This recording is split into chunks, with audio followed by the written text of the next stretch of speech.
Imagine waking up to headlines announcing 50% tariffs slapped on everything from German cars to French cheese overnight. The transatlantic markets plunge, and suddenly your favorite European products triple in price. But just as panic starts to spread, the leaders of the United States and European Union pick up the phone, and the world holds its breath. Are we on the brink of a new trade war between the two largest economies in the world? Or is this just another round in the high-stakes chess match of global economics, with billions hanging in the balance? Today we go inside the most dramatic standoff in global trade, the US versus EU. How did two partners, historically joined by commerce, security, and culture, reach such a precarious moment? And what happens to the world if talks collapse? Buckle up as we untangle the web of money, power, and political brinkmanship driving the transatlantic trade crisis, where what starts as a tariff could spiral into something much bigger. Let's wind back. For decades, Europe and the United States have been economic siblings, sometimes squabbling, but always tied together. In 2024, the US remains the largest single market for European exports, buying up everything from Mercedes-Benz vehicles to Swiss pharmaceuticals. Last year, U.S. consumers snapped up over $161 billion worth of German goods alone, and Europe shipped an eye-watering $120 billion in medicines and pharmaceuticals to America. Every year, around 750,000 European vehicles roll into U.S. ports, a lifeline to the continent's auto industry. Trade isn't just numbers on a spreadsheet. For factories in Bavaria, vineyards in Bordeaux, and tech startups in Silicon Valley, it's the pulse of prosperity. Jobs, investments, and innovation flow across the Atlantic. If you've ever used an American smartphone with a European chip or sipped Italian wine in Manhattan, you've felt the power of this relationship. But friction has always lurked beneath the surface. The U.S. has long grumbled about its goods trade deficit with Europe, which topped $235 billion in 2024, a figure that keeps American politicians awake at night. Washington claims Europe's success comes partly at U.S. expense. Lower tariffs on American imports, tough EU regulations that exclude U.S. tech, and European subsidies they say distort the game. Meanwhile, European leaders see the U.S. approach as aggressive, even erratic. They point to sudden tariff hikes, threats on everything from steel to aircraft, and what they call an unwillingness to commit to predictable rules. French President Emmanuel Macron said recently, "We want to keep trade flowing, but we can't negotiate with a gun to our head." So, when President Trump, true to his unpredictable style, announced in late May a threat to slap 50% tariffs on EU imports, shockwaves rippled across boardrooms and parliaments. Markets braced for the worst. Suddenly, the possibility of a full-scale transatlantic trade war was not just talk, but a ticking clock. Then, in a surprising twist, Trump held back. After a call described as very nice with European Commission President Ursula von der Leyen, the White House gave negotiators until July 9th to try for a deal. French President Macron reported a good exchange, but cautioned, the respite is temporary. This reversal, first escalating, then pausing, left both sides scrambling and exposed deep uncertainty. As Michael Pfister, a strategist at Commerzbank, noted, it is questionable what has changed in terms of the fundamental problems following a phone call. This isn't just diplomatic theater. The stakes are enormous. The U.S. could target up to $380 billion in European goods, everything from luxury cars to handbags, wine to machinery. In response, the EU has mapped out countermeasures on up to $95 billion of American products. The tit-for-tat could hit everything from Kentucky bourbon to California tech, threatening jobs, inflating prices, and upending supply chains worldwide. Let's dig into the anatomy of this crisis. At the root is a mismatch, not just in trade numbers, but in worldviews. The U.S., driven by a sense of unfairness over persistent deficits, is wielding tariffs as both punishment and leverage. Trump's trade policy is characterized by unpredictability, making it difficult for businesses to plan and invest confidently, warns Chad P. Bown of the Peterson Institute for International Economics. The EU, in contrast, is seeking what it calls strategic autonomy. European policymakers don't just want to sell more, they want to ensure resilience, protection against sudden shocks, and less dependence on the U.S. for key technologies or energy. The EU's focus on strategic autonomy and resilience in trade may clash with the U.S.'s more aggressive pursuit of market access, says Hosukli Makiyama from the European Center for International Political Economy. Add to this mix the political backdrop. With elections looming in both the US and Europe, leaders are under intense pressure from their own industries and voters. No one wants to appear weak, but no one wants to take the blame for igniting a recession either. One miscalculation or a tweet in the middle of the night could send the world economy into a tailspin. Let's look at the numbers. US tariffs currently average about 3% on EU goods, while Europe charges about 2.5% on American products. On the surface, that seems balanced. But the real disputes are sector-specific, especially in autos, agriculture, and tech. America argues that EU car exports, worth $40 billion a year, are eating into US jobs, and that regulatory hurdles keep American tech firms out of lucrative European markets. The EU, meanwhile, claims the US is bending WTO rules and using national security as a flimsy excuse for trade barriers. This is more than a numbers game. It's personal for thousands of businesses. Factory owners in the US Midwest fear that European cheese and wine will get pricier. German automakers brace for layoffs if America closes the door.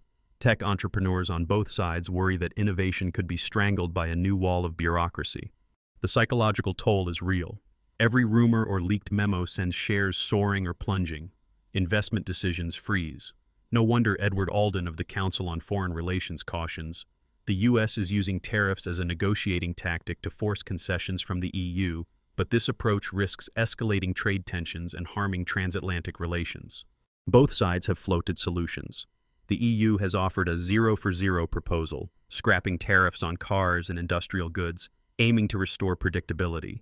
The U.S., for its part, has dangled regulatory harmonization and market access, but only in exchange for what it calls meaningful European concessions.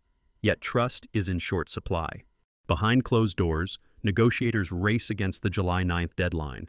Every day brings a new headline. Was the last call between Trump and von der Leyen really as nice as reported, or simply a photo op?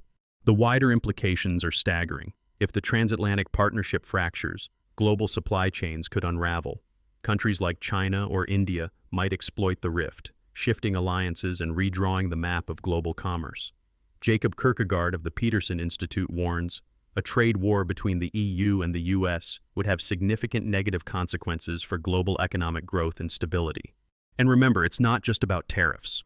Non-tariff barriers, regulatory differences, standards, intellectual property are at least as powerful in shaping who wins or loses. Gary Huffbauer, an expert on international trade, argues, the US and EU should focus on reducing non-tariff barriers, which are a greater impediment to trade than tariffs. So here we are, two giants, each suspicious, each holding cards close to the chest. The world hopes for compromise, but history reminds us, economic contests, once started, are hard to contain. The next few weeks could define a generation of prosperity, or risk unleashing uncertainty on a scale not seen since the last great financial crisis. As the clock ticks toward July 9th, European and American leaders are back on the phone, their negotiators burning the midnight oil. But beneath the veneer of diplomacy, the fault lines are deep. Can they bridge the gap before time runs out?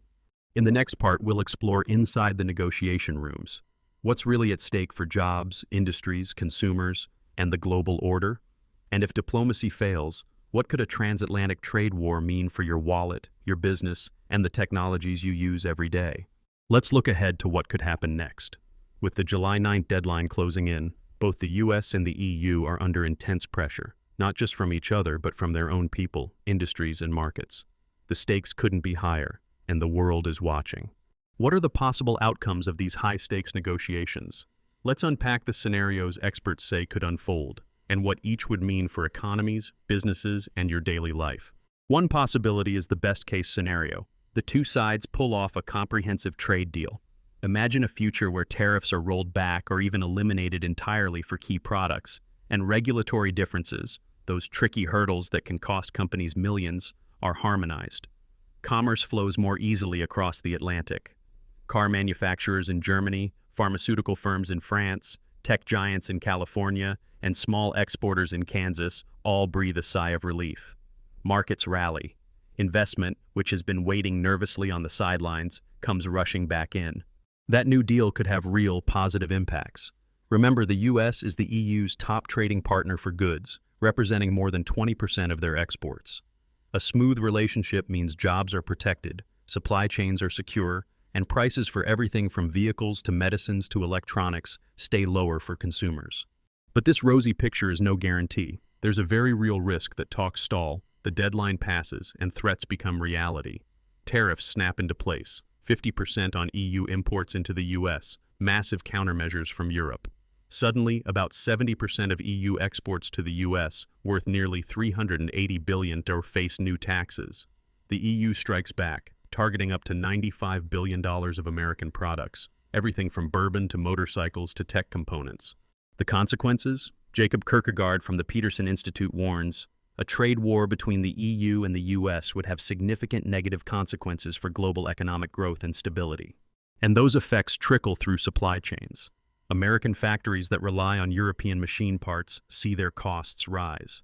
European automakers selling 750,000 cars a year to the US, valued at $40 billion, suddenly find themselves priced out of the American market. Bullets ricochet back and forth, not literal, but economic, hurting jobs on both sides of the Atlantic. For context, in 2024, Germany alone exported $161 billion in goods to the US. Losing access to the American market would hit its economy hard. Companies delay investment decisions. Some may lay off staff or shift production overseas. Consumers notice higher prices, from pharmacy shelves to car dealerships. The ripple effect doesn't stop at US and EU borders. Global trade patterns are disrupted, and emerging economies are caught in the crossfire. It's not just about factories and farms. Today's trade disputes have a new front: the digital economy. Data flows, tech standards, cross-border services, these are all at risk if tensions escalate. Any serious breakdown could slow innovation and raise costs for digital services, just as much as for steel and soybeans. Of course, there's a third possibility: a limited deal.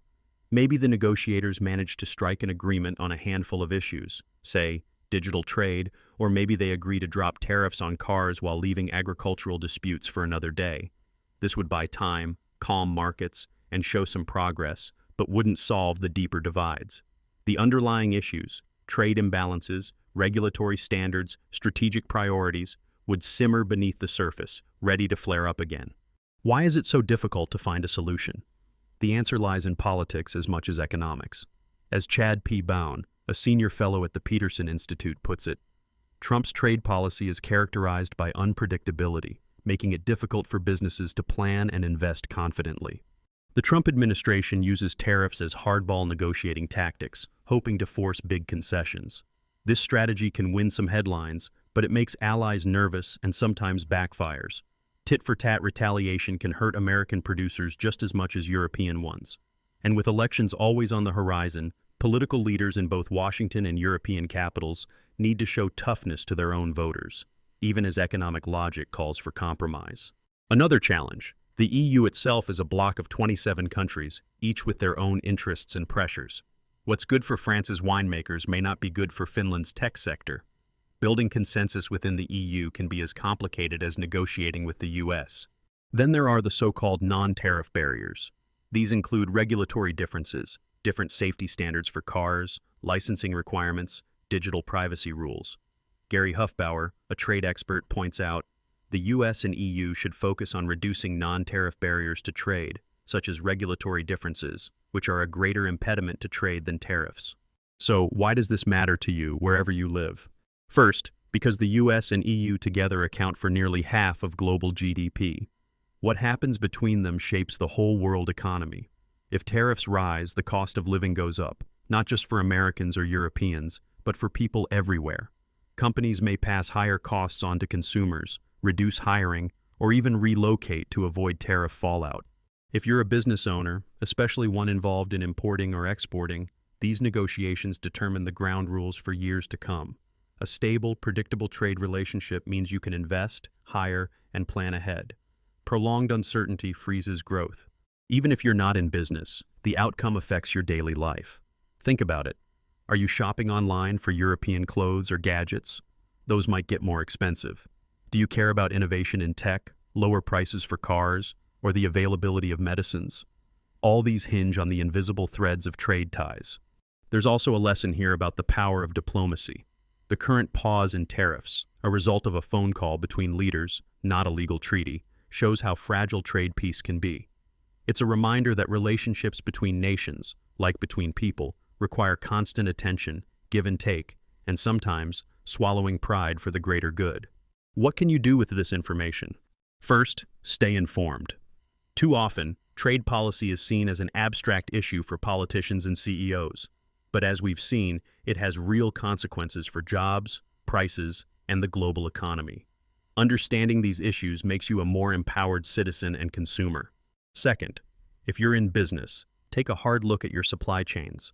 Are you dependent on transatlantic shipments? Now's the time to diversify, increase flexibility, and prepare for potential disruptions, just in case negotiations falter. Third, engage. Reach out to your political representatives. Let them know you care about stable, fair trade policies that protect jobs and keep prices reasonable. Public pressure can make a difference, particularly when leaders are tempted by quick wins but forget the long-term costs. And finally, don't discount the power of cooperation. As David O'Sullivan, the former EU ambassador to the US, advises, the EU needs to remain united and firm in its negotiations with the US, while also seeking areas of common ground and cooperation. The same principle applies at every level, from international relations to community projects. Compromise and creativity often produce the best results.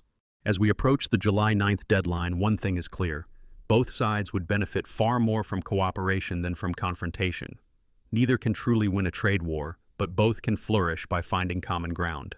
So, to answer our original big question, can the US and EU reach a deal to avoid a trade war, and what happens if they fail?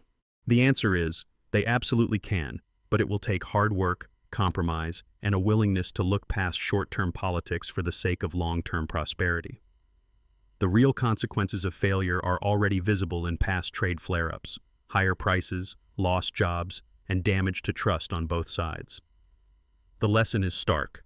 Conflict hurts everyone, but a deal could set the stage for new growth and innovation that benefits us all. Here's a final, little-known fact.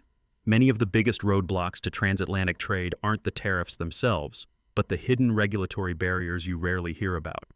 For example, one estimate suggests that harmonizing safety and privacy standards could boost two-way trade by tens of billions of dollars annually, without a single change in tariff rates. So, as politicians and negotiators continue their delicate dance, the outcome isn't just about headlines or election battles. It's about shaping the future for millions of workers, entrepreneurs, and families on both sides of the Atlantic and beyond. We'll be following the story and bringing you the latest updates as talks progress. If you want to stay ahead of these global changes, don't forget to subscribe, hit the like button, and let us know in the comments. What do you think is the best path forward for US-EU trade?